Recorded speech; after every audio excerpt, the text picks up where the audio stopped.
নমস্কার। বাংলা সেরা গল্পে সবাইকে জানাই স্বাগত। শুরু করছি প্রতিভা বসুর লেখা মালতীদির গল্প উপন্যাসটির শেষ পর্ব। অবশ্যই ভাবতেও হলো না সেই যে তিনি গেলেন, আর 1 মাসের মধ্যে এলেন না। আমিও গেলুম না, লাভ নেই গিয়ে। তার অবস্থা জানি, তার স্বভাবও জানি।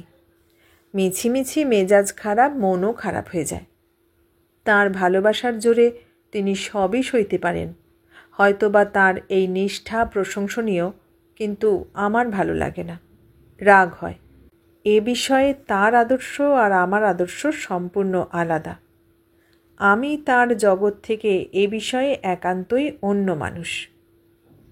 তবে আর কি হবে গিয়ে। আমার স্বামী একদিন বললেন, তোমার মালতীদির খবর কি? বিরক্ত হয়ে জবাব দিলুম, জানি নে। আর তো এলেন না, না আসাই ভালো। রাগ করছো কেন? রাগ আবার কি? মালতীদির মতো মানুষের কষ্ট পাওয়াই উচিত। বইখানা কিন্তু সুন্দর লিখেছেন, পড়ছিলাম, ভালো লাগলো। ওই পারেন শুধু, নিতান্ত কম পারা নয়। মহিলার জন্য আমার দুঃখ হয়। আমার হয় না। একদিন তো গেলেও পারো। সেই প্রসঙ্গে ছেদ টেনে অন্য কাজে মন দিলুম বটে, কিন্তু মন থেকে মানুষটাকে যে কেন মুছে ফেলতে পারি না কে জানে। কয়েকদিন পরে হঠাৎ দমকা হওয়ার মতো আবার মালতীদি হাঁপাতে হাঁপাতে এসে উপস্থিত। তোর স্বামী কোথায় রে? দারুণ ব্যস্ত সমস্ত প্রশ্ন। তখন জ্যৈষ্ঠ মাস নয়, আষাঢ়ের মাঝামাঝি। সেদিন মালতীদি লম্বা বেলা রোদ্দুরে জ্বলতে জ্বলতে আসেননি। বর্ষার ঢিপ ঢিপ অবিরাম বৃষ্টিতে ভিজে ভিজে এসেছেন। বেলা 4টেতেই আলো কমে গেছে ঘরের। মনে হচ্ছে এরই মধ্যে রাত নেমেছে বুঝি। মেঘলা বিকেলের সেই ধূসর আলোয় মালতীদির দিকে তাকিয়ে দেখলুম চোখে মুখে দারুণ উত্তেজনা। পরনের শাড়িটা তার আধময়লা, ভিজে গিয়ে সেঁটে বসেছে শরীরে। চুলগুলো এলোমেলো, পায়ের জুতো জোড়া কাদা মাখা। সবটা মিলিয়ে অত্যন্ত দিন দেখাচ্ছিল। এই বৃষ্টিতে? রাগ ভুলে ব্যস্ত হয়ে তাড়াতাড়ি তোয়ালে এনে দিলুম। শিগগির মুছে ফেলুন, শাড়িটা ছাড়ুন। কিচ্ছু দরকার নেই, তুই বস। অসিতবাবু বাড়ি আছেন কি না আগে সে কথা বল। উনি তো এখন কোর্ট থেকে ফেরেননি। কি হয়েছে? কি হয়নি? বাড়িওয়ালা বার করে দিয়েছে। মুদি ধার দিচ্ছে না, ধোপা কাপড় আটকে রেখেছে। 1 ফোঁটা কেরোসিন ঘরে নেই যে আলো জ্বালাবো। এমনকি কোথাও যে যাব তার ট্রাম ভাড়াটি পর্যন্ত নেই। আর তারপরেও জিজ্ঞেস করছিস কি হয়েছে? চোখ দুটো ছোট করে তিনি এমন তির্যকভাবে আমার দিকে তাকিয়ে রইলেন যেন সেসবের জন্য আমিই দায়ী। একটু নিষ্ঠুর হয়ে বললুম, স্বামীর জন্য তো এইরকম কৃচ্ছ সাধন সতীলক্ষ্মীরা তো চিরকালই করে থাকেন। হাজার হোক, পতি হলেন পরম গুরু, গুরুর গুরু মহাগুরু, ইহলোক পরলোক 2 লোকেরই একাধিপতি। এর মধ্যে আর অসন্তোষের কি থাকতে পারে? খড়ের আগুনের মতো দপ করে জ্বলে উঠে স্বভাব বিরুদ্ধভাবে রেগে গিয়ে বললেন, টিটকিরি দিচ্ছিস না? তা তো দিবি। তোর স্বামীর কাছে সাহায্য চাইতে এসেছি যে। ঠাট্টাটা তাই তো এত সহজে করতে পারলি।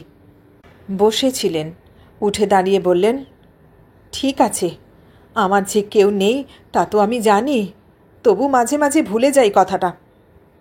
অপ্রস্তুত হয়ে তাড়াতাড়ি হাত ধরে বিনীত অনুরোধে বসিয়ে দিয়ে নরম গলায় বললাম, রাগ করছেন?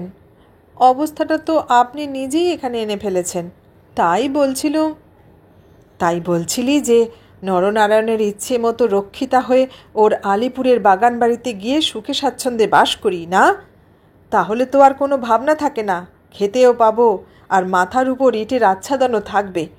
আমাকে তোরা ভাবিস কি? অবাক হয়ে বললাম, আমি কেন সেসব বলবো? বলেছি কখনো? আপনি যদি আমার কথা শোনেন তাহলে আমি এখন আপনাকে ওর বিরুদ্ধে মামলা করতেও বলবো না, কারণ আমি ভেবে দেখেছি নরনারায়ণের টাকার জোর এত বেশি যে মামলা করলেও সহজে তাকে কাবু করতে পারবেন না। হয়তোবা আপনাকেই 10-এর কাছে অপদস্থ হতে হবে। যে শয়তান চরিত্র, কি থেকে ও কি কথা টেনে আনবে তা কি জানেন? তার চেয়ে ওকে সম্পূর্ণভাবে মন থেকে ছেঁটে ফেলে ভুলে গিয়ে আবার আপনি আগের মালতীদি হয়ে উঠুন। এ কথা আপনাকে আমি আগেও বলেছি, আবারও বলছি, আপনার অভাব কিসের? আপনার মতো বিদুষী মেয়ে যেখানে গিয়ে দাঁড়াবেন সেখানেই ভালো কাজ পাবেন। কাজ? আমি কেন কাজ করব শুনি? ও নিজে কোনোদিন কাজ করেছে? ওর আদরিনী স্ত্রী কোনোদিন কাজ করেছে? খাচ্ছে তো সব বাপের গদিতে বসে, আর আমি সে বাড়ির একজন বিশেষ অংশীদার হয়ে একটা সামান্য চাকরি করে জীবন কাটাবো? এর ওর দরজায় ধর্ণা দিয়ে বেড়াবো? না, কোনো মতেই না। সিদে আঙুলে তো ঘি উঠবে না। বাছাধনকে একবার আদালতের ঘোলটি খাওয়ালেই টেরটি পাবেন। গোপালনগরের 12 লক্ষ টাকার সম্পত্তির ছোট বৌরানী হিসেবে আমার যা পাওনা তার একটি আধা পয়সা আমি ছাড়ব না ওর কাছে। কি আর জবাব দেব? বুঝলাম মালতীদি উদ্ভ্রান্ত, অসংলগ্ন। তার চিরকালের শান্ত নম্র মুখ রাগের আগুনে লাল। চিরকালের মৃদু মালতীদি বারুদের মতো উগ্র। একটু পরে আমার স্বামী এলেন। মালতীদি আমাকে ছেড়ে তার সঙ্গেই আলাপ আলোচনায় প্রবৃত্ত হলেন। এবার হাত মুঠো করে টেবিল চাপড়ে উগ্র হয়ে বললেন, এতদিনও সয়েছিলাম, কিন্তু আর না, আমি ওকে ছাড়ব না। ও যেমন আমাকে পথের ধুলোয় মারিয়ে গেল, ওর মাথাও আমি হেঁট করে দেব সকলের কাছে। তার জন্যে আমাকে দিয়ে যা করাবেন তাই করব, যা বলাবেন তাই বলবো। কষ্টের আমি শেষ সীমায় পৌঁছেছি অসিতবাবু, শুধু আপনি আমার সহায় হন। সেজন্যে আপনি ভাববেন না। আমার স্বামী কোটটা খুলে সোফার পিঠে ঝুলিয়ে রেখে শান্ত গলায় বললেন, আমার সাধ্যমতো আমি আপনার পক্ষে দাঁড়িয়ে সবই করব। তবে কি জানেন, এসব ভারী বিশ্রী ব্যাপার। প্রথমত টাকা কড়ির প্রশ্ন তো আছেই। তাছাড়া আপনার যিনি স্বামী নরনারায়ণ চৌধুরী, তার যদি কোনো বিবেক না থেকে থাকে, তাহলে খোরপোশ না দেবার জন্য আপনার বিরুদ্ধে তিনি এমন সব কদর্য প্রমাণ উপস্থিত করতে পারেন যেটা স্ত্রী হিসেবে আপনার ভারী অপমানজনক বলে মনে হবে। কি তিনি প্রমাণ করবেন? কি আমি করেছি? তার প্রতি একনিষ্ঠতা ছাড়া আর আমার কী দোষ আপনারা দেখেছেন? সত্য নেই, ধর্ম নেই? পাপের শক্তি কি এতই বড় যে কোর্টে দাঁড়িয়ে শুধু কতগুলো মিথ্যে কথা বলেই লোকটা জিতে যাবে? আর টাকা, টাকা আমি যে করে পারি জোগাড় করব। আমি দেখব নরনারায়ণ চৌধুরী কি করে আমাকে তার স্ত্রী বলে অস্বীকার করে। অসিতবাবু, শুধু আপনি আমাকে দয়া করুন। না না, দয়ার কথাই উঠছে না এখানে। আপনি কাল আপনাদের বিবাহের কাগজপত্র সব নিয়ে এলেই আমি যা করবার করব। বেয়ারা চা আর খাবার নিয়ে এলো।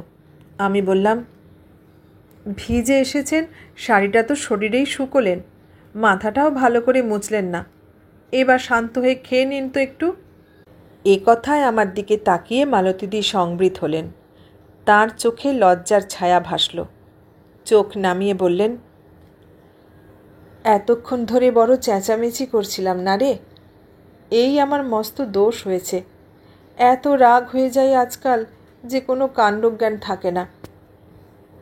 চা ঢেলে দিয়ে বললুম, সেটাই যা একটু বাঁচোয়া। এতকাল এত বেশি কাণ্ডজ্ঞানের পরিচয় দিয়েছেন যে এখন একটু তার অভাব ঘটাই মঙ্গল। আরও কিছু আগে ঘটলে আরও ভালো হতো।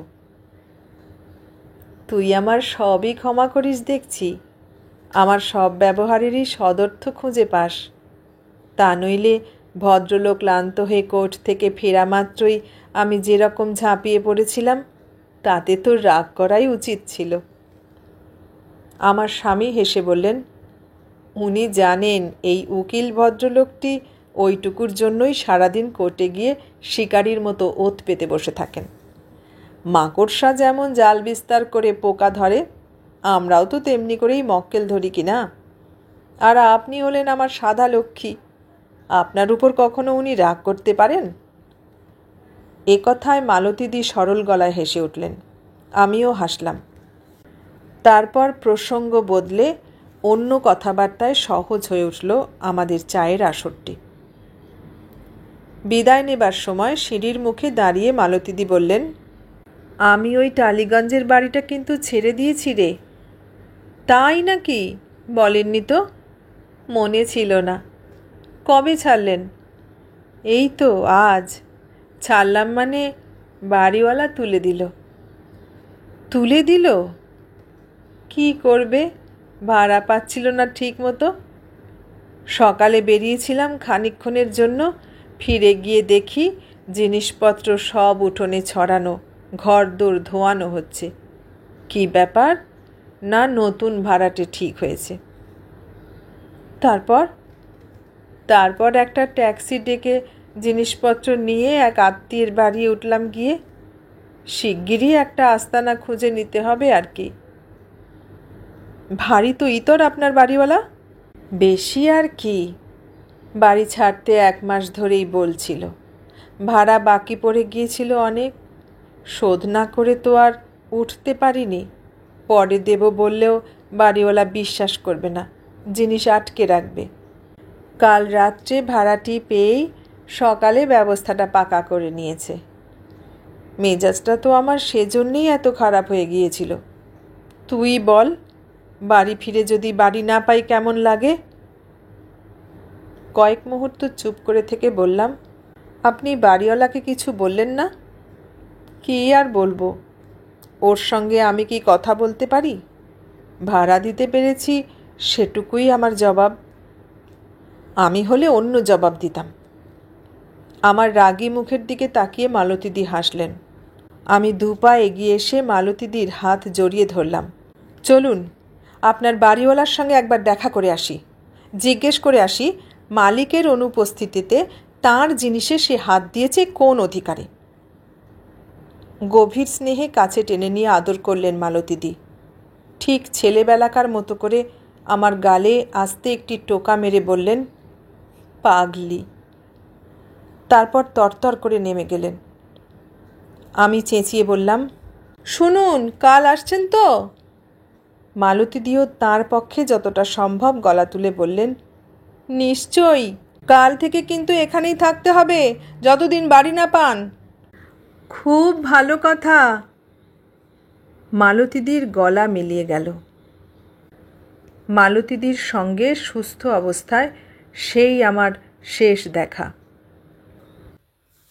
কথা মতো পরের দিন মালতীদি আসেননি। তারপরের দিনও না, তারপরেও না। কত ভাবলাম, কত চিন্তা করলাম, কত মন খারাপ হলো, তবু মালতীদি এলেন না। ঠিকানাও জানি না যে খোঁজ নেব। একদিন ওর পুরনো বাড়িতেও গেলাম, যদি বা কোনো হদিশ মেলে। নতুন ভাড়াটে এসে জঙ্গল টঙ্গল সাফ করিয়ে বাড়ির চেহারাটা একটু ফিরিয়েছে দেখলাম। উঠোনে রোদ্দুরে অনেকগুলো ছেলে মেয়ে খেলা করছিল।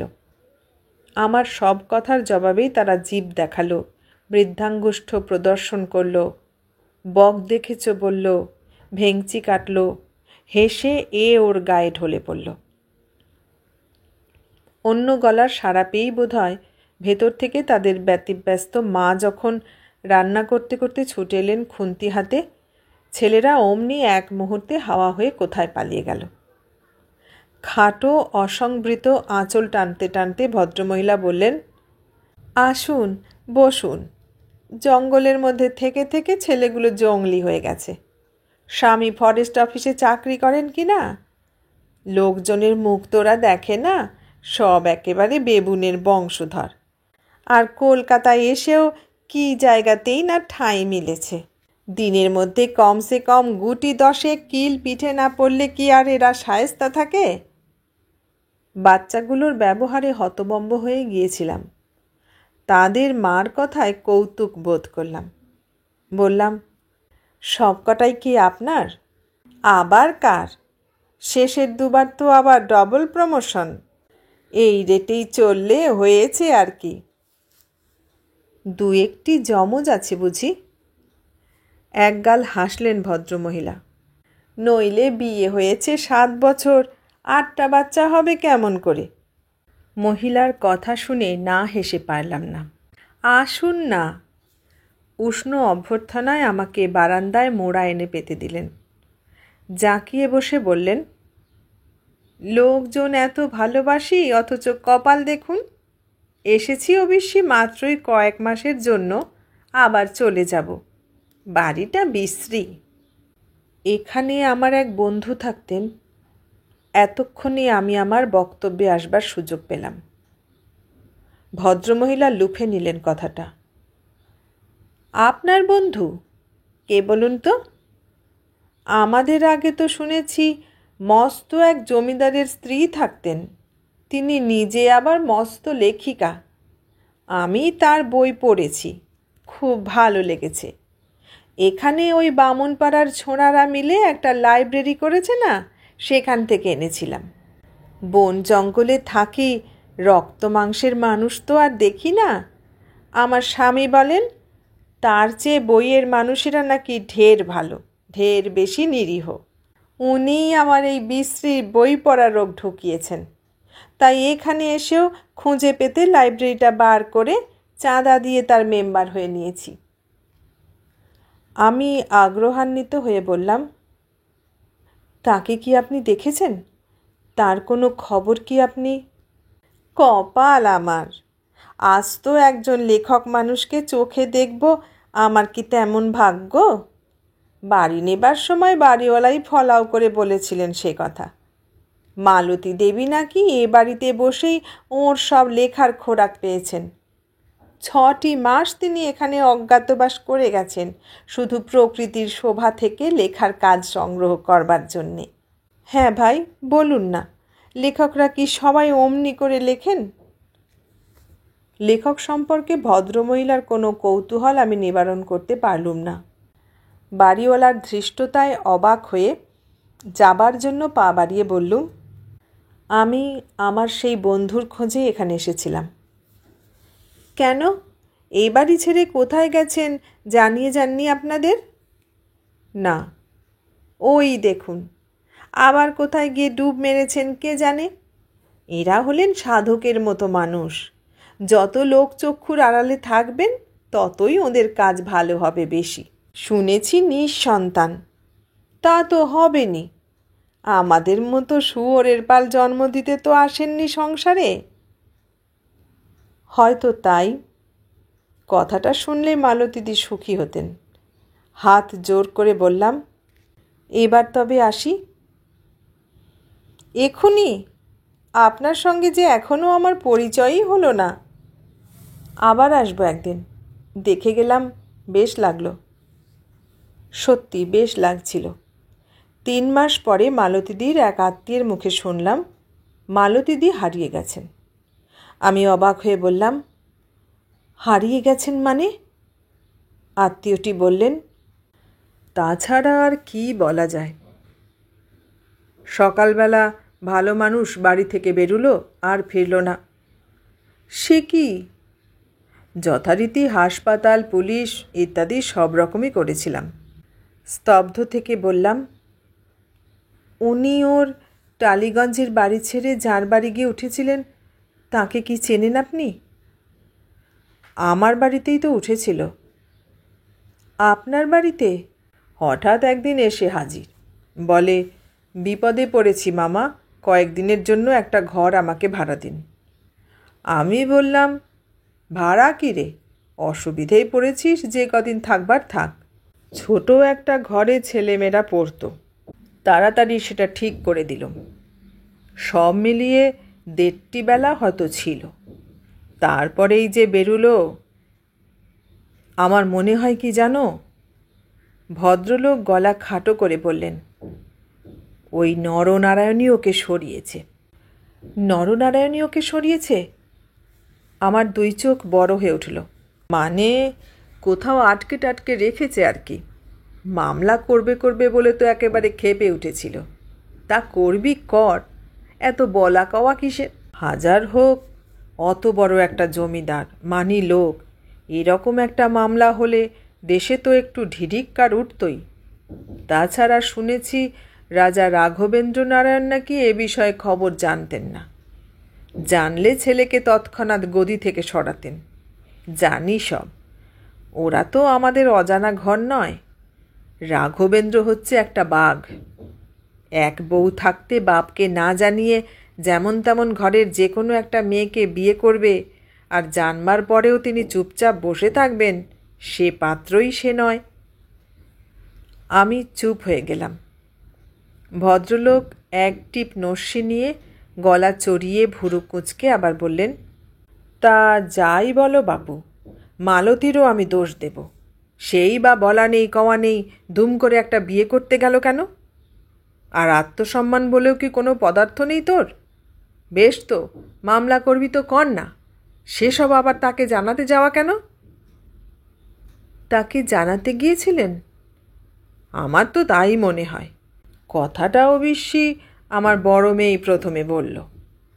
ওকে নাকি রাত্রিরে বলেছিল শেষবারের মতো একবার স্বামীর সঙ্গে দেখা করে আসবে, জেনে আসবে স্ত্রী হিসেবে তার ন্যায্য অধিকার নরনারায়ণ দেবে কি দেবে না, তারপর যা ব্যবস্থা করার করবে।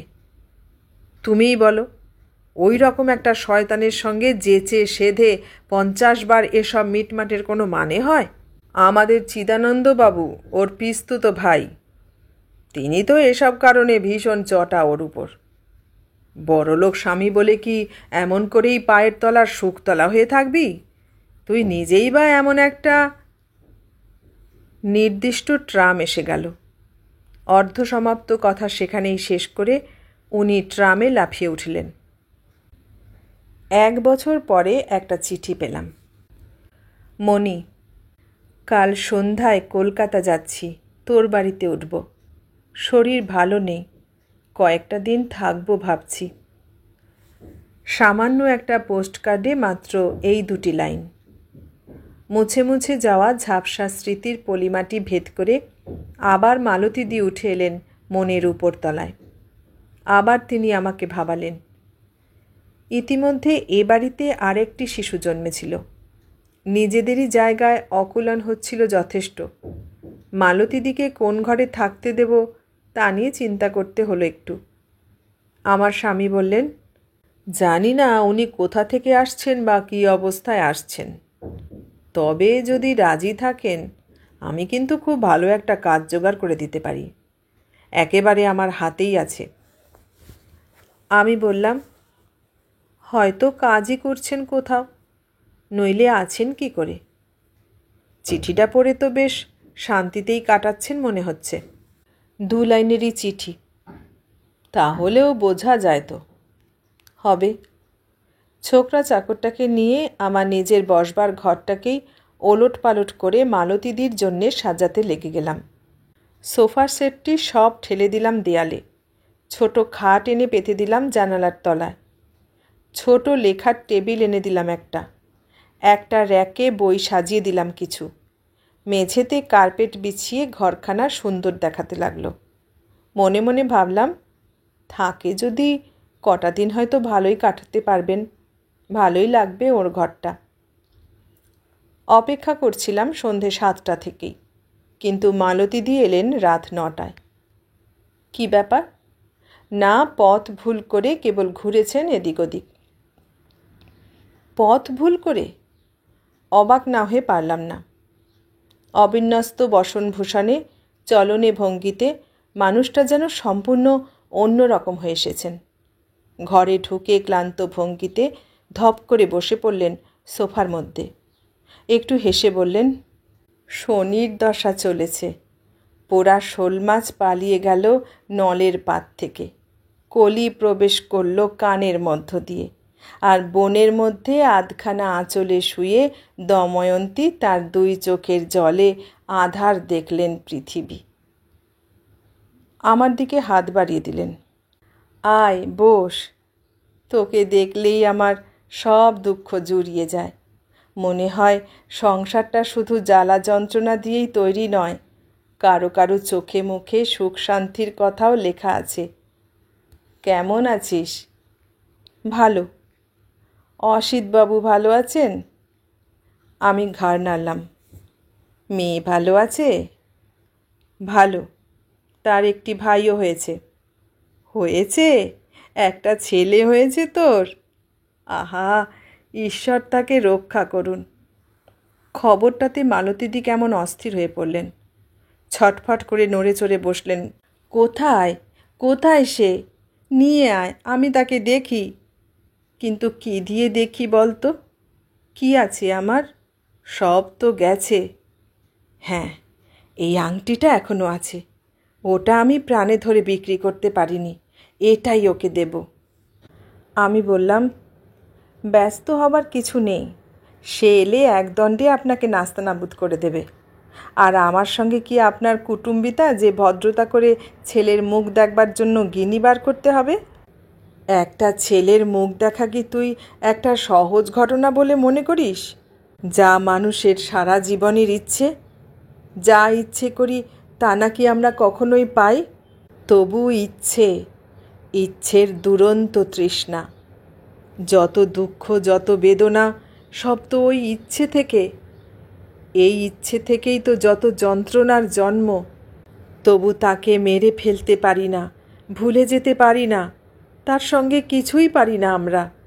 শুধু অসহ্য কষ্টে ছটফট করি। এই ইচ্ছে কি? কে দেখেছে? কেউ ছুঁয়েছে? কেউ না। তবু সে আছে, আত্মা হয়ে আছে, আছে বুকের মধ্যে যন্ত্রণা হয়ে, চেপে আছে শরীর মনের উপর ব্যর্থতার বোঝা হয়ে। তাই বিশ্বাস করতেই হয় কোনো এক অলৌকিক শক্তির উপর, যার নাম ঈশ্বর।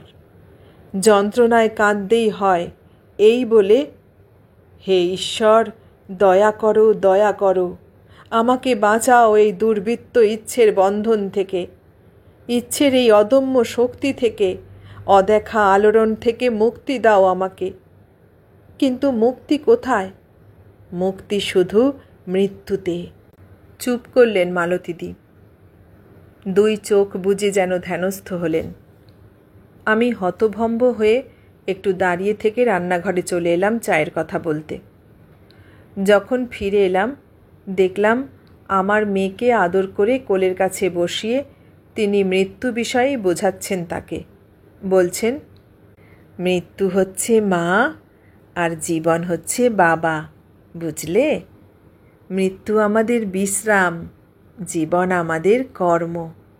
কর্ম করে করে যখন আমরা ক্লান্ত হয়ে পড়ি তখন মা আমাদের ডাকেন, ওরে আয় রে, একটু ঘুমুবি আয়, আমার কোলে মাথা রেখে একটু বিশ্রাম করবি আয়। আমাকে দেখে খুকু সকাতরে তাকালো। আমি বললাম, ওকে ছেড়ে দিন মালতীদি, চা খেয়ে নিন একটু। চা দে। মেয়েকে ছেড়ে সাগ্রহে চায়ের দিকে ঝুঁকে পড়লেন মালতীদি। চায়ের সঙ্গে অন্যান্য খাবারও আমি সাজিয়ে দিলাম প্লেট ভরে। মালতীদি গভীর মনোনিবেশে খেতে আরম্ভ করলেন। 2 চুমুকে 1 কাপ চা শেষ করে আর 1 কাপ চা নিজেই ঢেলে নিলেন পট থেকে। বললেন, খুব ভালো চা, চমৎকার চা, আর খাবারও খুব ভালো। গিরিডিতে ওরা আমাকে যা চা দিত আর খাবার! চোখে যেন জল এলো মালতীদির। আমি চমকে উঠে বললাম, গিরিডিতে? গিরিডিতে ছিলেন নাকি? তবে এলুম কোথা থেকে? নরনারায়ণটা এত দুষ্টু, কেমন ভুলিয়ে ভুলিয়ে নিয়ে গেল জানিস? আমাকে ও চাবি বন্ধ করে রাখতো সারাদিন, আমি তো পালিয়ে এসেছি। তবে আপনি নরনারায়ণ চৌধুরীর পাল্লাতেই পড়েছিলেন? আর বুঝলি? 1 প্লেট খাবারের শেষ সিঙাড়াটি শেষ করলেন মালতীদি। এবার একটা ছেলে আমার হতোই, একেবারে সব ঠিকঠাক, কেবল একটুর জন্য আটকে গেল। তখন যে আমার কি মন খারাপ হয়ে গেল! মালতীদির কথা শুনে আমি থ হয়ে তাকিয়েছিলাম। তিনি খুব গম্ভীর হয়ে বললেন, তাই ভাবছি কিছু গয়না গড়াবো। হাত কান গলা সব আমার খালি। মেয়েদের কি গয়না না হলে মানায়? তুই বল। আমার আর বলবার কি ছিল? দীর্ঘশ্বাস ফেলে চুপ করে রইলাম। আর সুন্দর না হলে পুরুষ ভুলবে কিসে? সবাই বলে আমার নাকি ছেলের মা হবার বয়স নেই। বললেই হলো। আসলে যেমন তেমন করে থাকি বলেই তো বুড়োটে দেখায়, আর লোকে ভাবে বয়স হয়ে গেছে। সেজন্যই ভাবছি খান কয়েক রঙিন শাড়ি কিনব। বয়স টয়েস তো আসলে সবই ফাঁকি, সব ছুকরি সেজে থাকে তাই। নইলে ঐন্দ্রিলারই যেন কত বয়স কম। আহা! রাত্রিরে আপনি কি খান? আমি প্রসঙ্গটা বদলাবার চেষ্টা করলাম। তোরা কি খাস? পাল্টা প্রশ্ন করলেন মালতীদি। ভাত। ভাতের সঙ্গে কি খাস? আজ কি মাছ রেঁধেছিস? আজ মাংস। মাংস? মালতীদির চোখ দুটো একেবারে চকচক করে উঠল। আজ মাংস? সে তো খুব ভালো কথা। মাংস আমি ভয়ানক ভালোবাসি। আর যদি গ্রামোফেড মটন হয় তাহলে তো কথাই নেই। দই আর আস্ত আস্ত মশলা দিয়ে তার যা রান্না, আহ! যদি খাসি হয় সেও মন্দ নয়। মশলা মাখিয়ে দিয়ে বিনা জলে কেবল কষে কষে যদি রাঁধিস, চমৎকার। তাই বলে মাছেরাও কিছু কম যায় না। ধর গিয়ে বড় পোনার পেটি, চেতল মাছের পেটি, আর মাছের লেজা, সে কি সোজা নাকি? আর তেল কই? চাটালো চাটালো কাজলের মতো কই এনে তুই যদি মটরশুঁটি আর পেঁয়াজ বাটা দিয়ে রাঁধিস, তাহলে আর দেখতে হবে না। শোন, এক কাজ কর, আমাকে রাত্রিরের খাবারটা এখনই দিয়ে দে, বুঝলি না? শরীর তো ভালো না, দেরি করলে হজম হবে না শেষে। স্তিমিত গলায় বললাম, হাত মুখ ধোবেন না? ট্রেন থেকে এলেন। হাত মুখ ধোবক্ষণ, একেবারে খেয়ে উঠেই ধোবো। কি আর বলবো। উঠে গিয়ে খাবার সাজিয়ে দিলাম টেবিলে। চায়ের সঙ্গে যা দিয়েছিলাম, স্বাভাবিক অবস্থায় মালতীদি তা দেখলেও মূর্ছা যেতেন। আর তারপরেই ভাত খেতে বসা। কিন্তু মালতীদি খেলেন, খুব পরিপাটি করেই খেলেন। খেতে খেতে যে কি বললেন আর না বললেন কোনো কথাই কানে গেল না আমার। আমার মন কোথায় কত দূরে ঢাকা শহরের রমনাপাড়ার একটি ছোট্ট বাড়িতে ঘুরে ফিরে বেড়াতে লাগল। খাওয়া বিষয়ে উদাসীনতা আর তার চেয়েও বেশি অহেতুক লজ্জা মালতীদির চরিত্রের একটা বিশেষ লক্ষণ ছিল। এই নিয়ে আমরা তাকে কত ঠাট্টা করেছি। মাসিমা, মঞ্জুশ্রীর মা, বলেছেন, জানিস না বুঝি, ও যে 8 জন্মে গন্ধর্বদের মেয়ে ছিল। সেখানে নীল সরোবরে লাল পদ্মের নৌকায় বসে হালকা শরীরে চাঁদের মতো হালকা রঙের শাড়ি পরে ফুরফুরে বাতাসে বীণা বাজিয়ে বেড়াতো। সেখানে তো কেউ খায় না, কেবল দিবস অন্তে সোনার গাছে হীরের ফলের দিকে মুহূর্তের জন্য চোখ তুলে তাকায়। আমরা হাসতাম। পাশাপাশি খেতে বসে নরম হাতে কাঁটা চামচটি দিয়ে এইটুকু আতপ চালের 1 চামচে ভাতের সঙ্গে একটু মাখন, একটু আলু সেদ্ধ, সামান্য একটু তরকারি দিয়ে খাওয়া সাঙ্গ করে লাজুক মুখে মালতীদিও হাসতেন। মাছ মাংসের গন্ধ পেতেন তিনি, খেতে পারতেন না।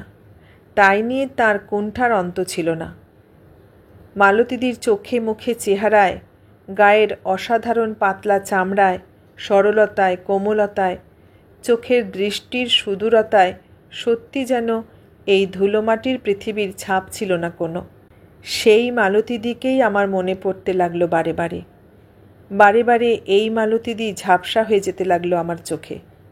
সেই রাতটা ছিলেন মালতীদি, কিন্তু পরের দিন সকালে উঠে আর তাকে দেখতে পেলুম না। কখন যে গেলেন বলতেও পারল না কেউ। আর তারপর কাল আবার দেখলুম মালতীদিকে। ভাগ্য, সবই ভাগ্য। এতদিনে মনে হলো ভাগ্যের বিরুদ্ধে কিছুই করবার নেই মানুষের। ধর্ম মিথ্যা, সত্য মিথ্যা, বিবেক মিথ্যা, সব মিথ্যা। ভাগ্যই একমাত্র পরম সত্য। এতকাল ধরে গল্পে উপন্যাসে ভাগ্যবিড়ম্বিত মানুষের যত কাহিনী শুনেছি কোনোটাই তার অসত্য নয়।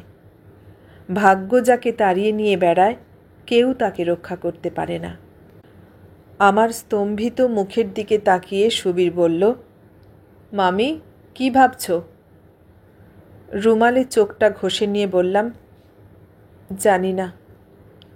চুপ করে থেকে সুবীর বলল, মন খারাপ করছে?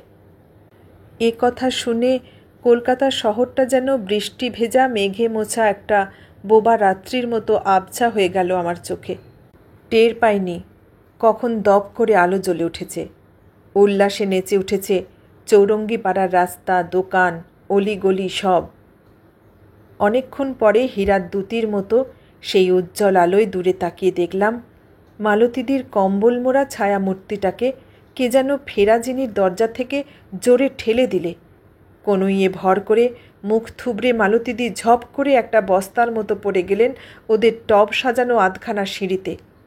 পোশাক কাঁটা দারোয়ান পায়ে ঠোক করে সেই আধখানা দেহকে সম্পূর্ণভাবে ফুটপাতে ঠেলে দিয়ে স্যালুট করে স্প্রিং আটা হাফ ডোর মেলে ধরে সরে দাঁড়ালো। একজোড়া সাদা পায়রার মতো আলিঙ্গনাবদ্ধ একজোড়া সাহেব মেম কলহাস্যে ঢুকে গেল ভেতরে। এতক্ষণ শুনলেন প্রতিভা বসুর লেখা মালতীদির গল্প উপন্যাসটির শেষ পর্ব। কেমন লাগলো? ভালো লাগলে লাইক, কমেন্ট, শেয়ার করবেন। আর নতুন বন্ধু হলে সাবস্ক্রাইব করার অনুরোধ রইল। সবাইকে অনেক ধন্যবাদ জানিয়ে আজ এখানেই শেষ করলাম।